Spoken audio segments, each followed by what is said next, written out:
الحمد لأهله والصلاة على أهلها أما بعد.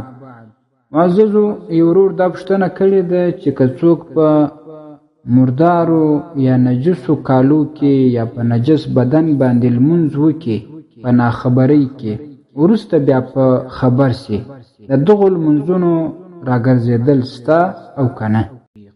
که چیرې دغه نجاست په درانه نجاستو کې یعنی په لوی نجاستو کې وي چې هغه اندازه د درهم قدر وي یا د درهم څخه زیاته وي، درهم د ورغوي منځ قدر، او یا په سپکو نجاستونو کې چې دومره نجاست وي چې دا کم شی ور باندې نجس سوی دی هغه څلور حیثیت تقسیم کې څلور برخې کې که تر څلورمې برخې زیات ور باندې لړل سوی وي بیا دغه جامه یا بدن نجس ور باندې ګرځي.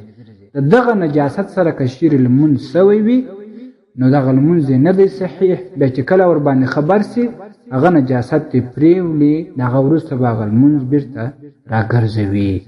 البحر الرائق اول جلد 383 صفحه او مجمع الانهر اول جلد 96 صفحه. والسلام عليكم ورحمة الله وبركاته.